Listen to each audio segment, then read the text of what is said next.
Our next speaker is a trainee teacher at the National Institute of Education, where she's learning to be a native English speaker.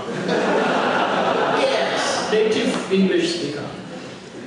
It's kind of funny to hear that, because the last time we saw her was actually in a club in New York's East Village, and she was doing all kinds of voices and characters, something you usually see only in a film involving demonic possession. But she's definitely more angel than devil, and she also works with Migrant Voices. It's a registered non-profit organization that seeks to platform the voices of migrant workers through the arts. We are very, very proud to welcome Ms. Ruby Pan.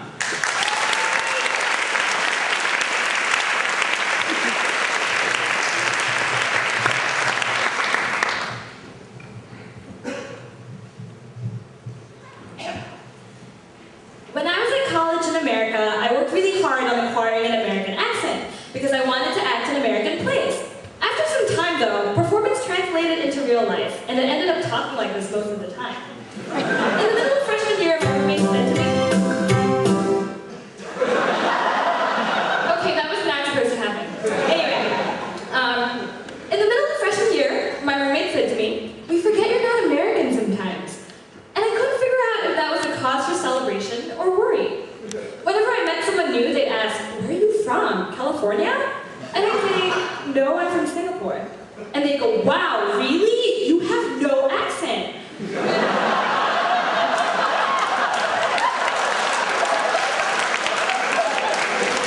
I'd say, no, I have an American accent. It took me a year to pick it up and iron out the kinks.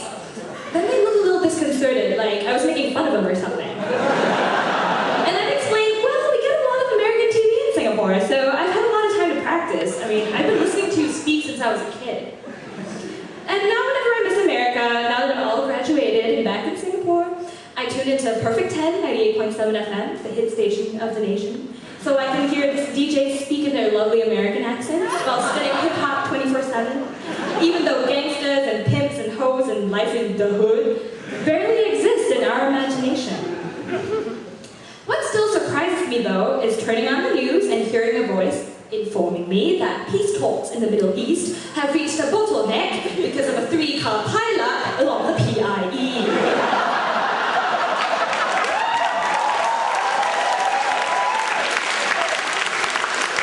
Blame it on my American education, but I still have trouble deciphering the intense English accents and sometimes bizarre intonation of our newscasters. Which led me to wonder, why is it that the news has to be reported in fake BBC while songs are dedicated in fake American? Isn't American accent more entertaining? Does the British accent sound more authoritative to post-colonial Singaporeans? Would I be taken less seriously if I spoke with an American accent? And why is it that so many English language teachers in this country seem to speak some strange variety of stiff upper lip?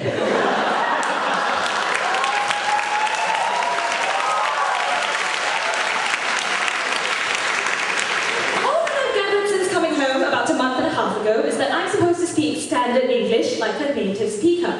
But nobody specified. Native to where? Thanks to 12 years of education in elite Singapore schools, I do have the ability to speak what is known as ecolactal Singaporean English. According to Wikipedia, this is the highest class form of speech used by the well-educated in formal situations. Ecolactal Singaporean English is roughly the same as British English, with the exception of some pronunciation differences that occur due to the influence of Singlish pronunciation. At the other end of the spectrum, there is Basilactal Singlish, which is defined as the colloquial speech used by almost everyone, educated or not, in informal settings, and is the speech usually referred to as Singlish.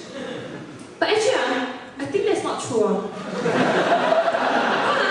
A lot of those Singaporeans who speak very good English, right? A lot of them cannot switch.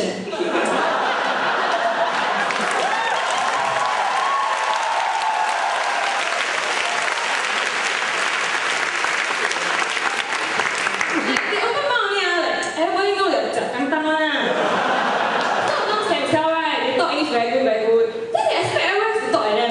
Then they ask themselves, right, how good is their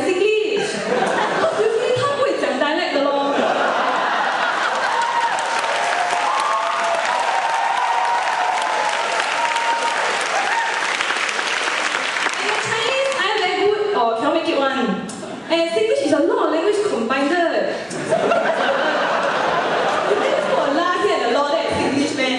No one. It's not easy to speak Singlish well, okay? And all those Angmohs stay here very long, right? They also cannot speak, right? That's why we are the ones who have to jiak kantang and talk good English for them to understand. But now Singapore got a lot of foreigners, not just Angmoh. And I have to tell you, I've been very ashamed that so many of the Singaporeans it's abusing their domestic workers. It's cheating the money of the construction workers. It's very pity, you know. Just because they are doing the job that Singaporeans don't want, doesn't mean they are not human, right?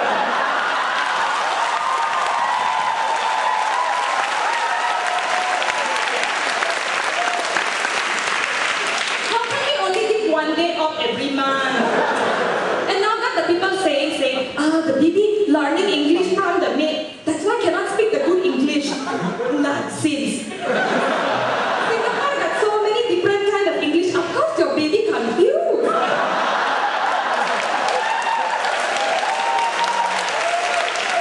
So you must tell your children, it's not enough to speak English like a native speaker. Must also choose the right country.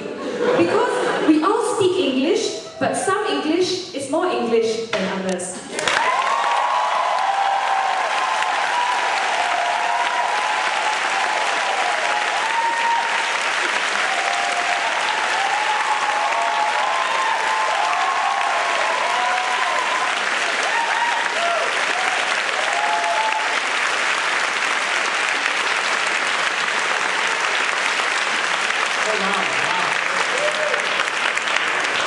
Absolutely brilliant. Oh, I'm sure your boyfriend has a lot of fun also. Can you do the Filipina again?